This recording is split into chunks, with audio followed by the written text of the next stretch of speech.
भारतीय वज़ीर आज़म नरेंद्र मोदी की हुकूमत को इस वक्त पूरी मुस्लिम दुनिया के गम व गुस्से, मजम्मत और दबाव का सामना है।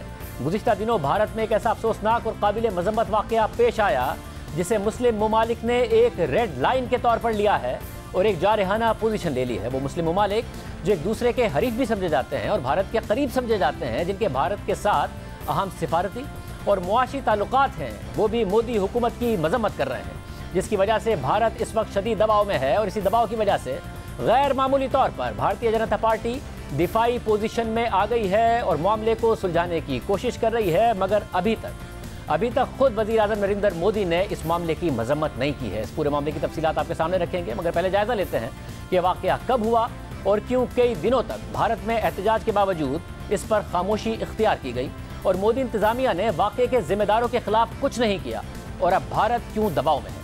गुज़िश्ता हफ्ते 27 मई को सोशल मीडिया पर भारतीय सहाफ़ियों ने भारतीय मीडिया चैनल टाइम्स नाउ का एक वीडियो क्लिप शेयर किया, जिसमें भारतीय जनता पार्टी की तर्जुमान नूपुर शर्मा एक बहस के दौरान मुसलमानों के आखिरी पैगंबर हज़रत मोहम्मद मुस्तफ़ा सल्लल्लाहु अलैहि वसल्लम की शान में गुस्ताखी करती हैं और इस्लामी वाक़यात का मजाक उड़ाती नजर आती हैं। सोशल मीडिया पर इस क्लिप को शेयर करके भारतीय सहाफ़ी और कुछ समाजी कारकुन इस वाक़े की मजम्मत करते हैं। भारत में मजम्मत होती है और भारतीय जनता पार्टी की इंतहा पसंदी की निशानदेही की जाती है, मगर भारतीय हुकूमत इस मामले पर एक्शन लेने के बजाय इसे बढ़ावा देती है।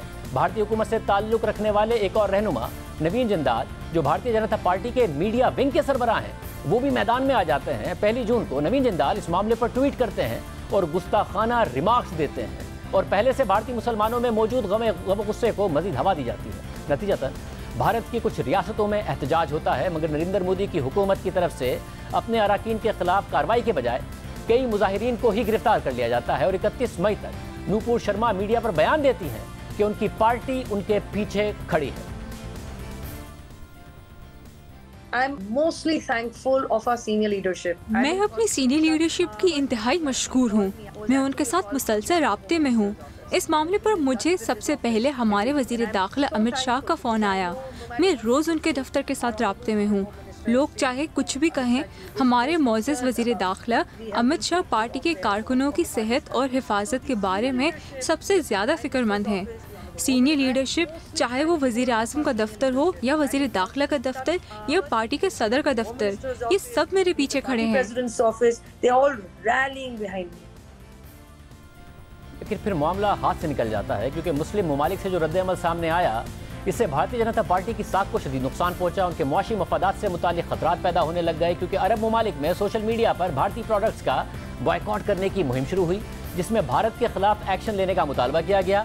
और फिर अरब दुनिया के 2 अहम ममालिक कतर और कुवैत की तरफ से भारतीय सफीरों को तलब करके अपना सख्त एहतजाज रिकॉर्ड कराया गया। इसी तरह पाकिस्तान, सऊदी अरब, ईरान, अफगानिस्तान ने भी इस मामले की शदीद मजम्मत की, अपना एहतजाज रिकॉर्ड कराया। अरब ममालिक की मजम्मत के बाद भारत पर दबाव बढ़ा और भारतीय जनता पार्टी ने बयान जारी किया कि वो तमाम मज़ाहिब का एहतराम करती है और पुरजोर तरीके से किसी भी मजहबी शख्सियात की तौहीन की मजम्मत करती है।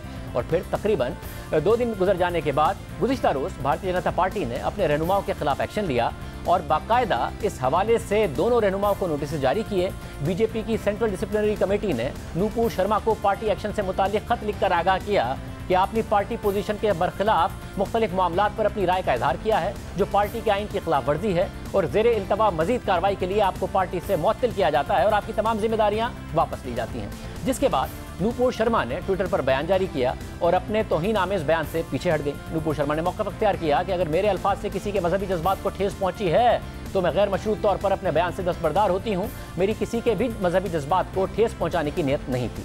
इसी तरह बीजेपी के मीडिया विंग के सरबराह नवीन जिंदाल को भी भारतीय जनता पार्टी ने उनके तौहीन आमेज़ बयान की बुनियाद पर पार्टी से निकाल दिया है। मगर कई मुस्लिम ममालिक भारतीय हुकूमत से अवामी माफ़ी का मुतालबा भी कर रहे हैं।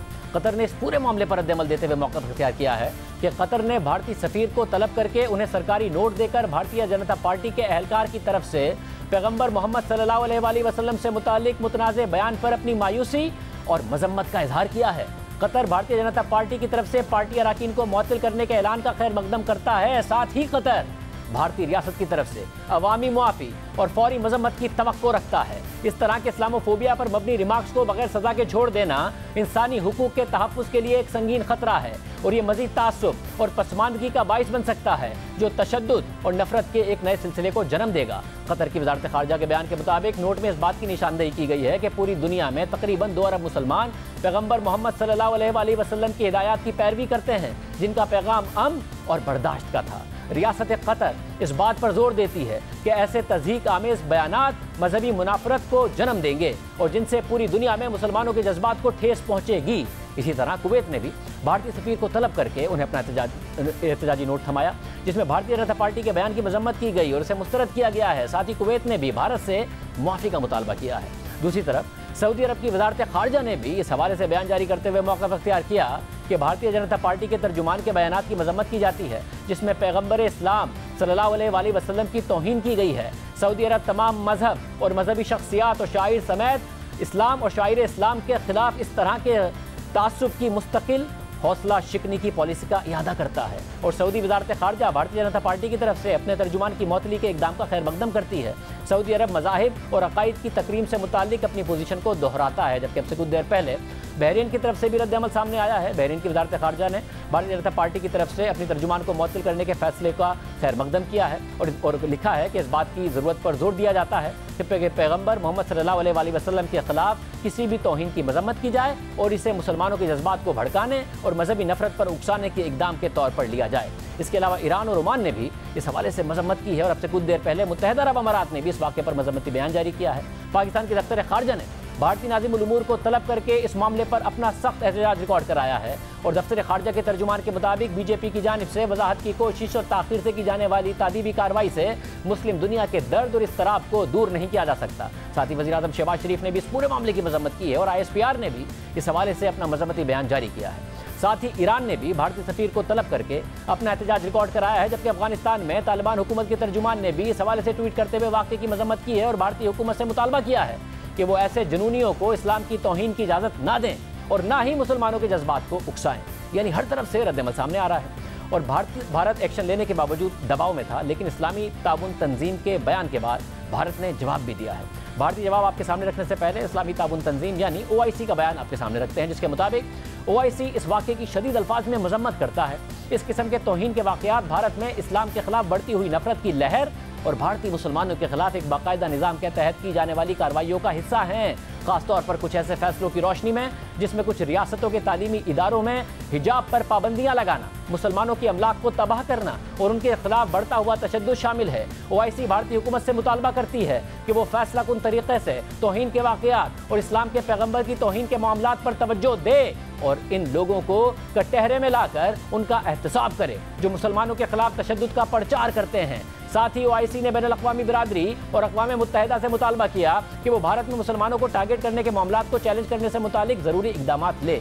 अब OIC के बयान पर भारत ने आज रद्द-ए-अमल देते हुए कहा और मौक़िफ़ अख्तियार किया कि भारतीय हुकूमत वाज़े तौर पर OIC के गैर ज़रूरी और तंग ज़हनियत पर मबनी बयान को मुस्तरद करती है। भारतीय हुकूमत तमाम मजहबों का एहतराम करती है। मजहबी शख्सियत से मुताल्लिक़ तौहीन आमेज़ बयानात अफराद की तरफ से दिए गए हैं वो भारतीय हुकूमत की राय की अक्कासी नहीं करते। मुतल्लिका बॉडीज़ की तरफ से इन अफराद के खिलाफ सख्त एक्शन पहले से लिया जा चुका है। ये बात अफसोसनाक है कि OIC ने एक बार फिर गुमराहकुन बयानात दिए जो OIC के तकसीम करने वाले एजेंडे को अयां करता है जिसे मफादात के लिए आगे बढ़ाया जा रहा है। हम OIC पर जोर देते हैं कि वो अपनी फ़िरका वाराना अप्रोच को रोके और तमाम अकायद और मज़हब के लिए एहतराम ज़ाहिर करे। यानी एक तरफ भारत ने खलीजी ममालिक के दबाव पर ज़ाहिरी इक़दाम तो लिए हैं तो वहीं OIC के बयान पर अपनी पोजीशन भी वाज़ेह की है कि यह वाक़या और इस जैसे दीगर वाक़यात हुकूमती पॉलिसी का हिस्सा नहीं है। मगर अहम बात यह है कि पहले वाक़यात में BJP के कारकुन शामिल होते थे, फिर कुछ रहनुमा शामिल होने लगे और फिर बाकायदा पार्टी की तर्जुमान ने नेशनल मीडिया पर बैठ कर ये तौहीन आमेज़ बातें की। इस पूरे वाक़े ने भारत के खलीजी ममालिक के साथ ताल्लुकात पर सवालात और शुबहात ज़रूर खड़े कर दिए हैं और भारत को अरब ममालिक की आवाम की तरफ से शदीद गम गुस्से का सामना है। अरब ममालिक की हुकूमतों पर भी इस वक्त उनकी आवाम का दबाव है और ये मामला भारत के खलीजी ममालिक के साथ ताल्लुकात को असरअंदाज भी कर सकता है और ये ताल्लुकात भारत के लिए बहुत अहम है। इतने अहम हैं कि जब एक तरफ पाकिस्तान ने कश्मीर से मुताल्लिक एक वाज़ेह पोजीशन ली थी और भारत से तिजारती ताल्लुकात ख़त्म कर दिए थे और ये तवक्को की थी कि दीगर इस्लामी ममालिक भी इस हवाले से कुछ ना कुछ कहें या करें, तो उस वक्त भी भारत अरब ममालिक के करीब होता जा रहा था। कश्मीर से मुताल्लिक इक़दाम के बावजूद और पाकिस्तान की तरफ से कोशिशों के बावजूद अरब ममालिक ने भारत से मुताल्लिक कोई जारहाना पोजीशन नहीं ली, मगर इस वाक़े को अरब दुनिया ने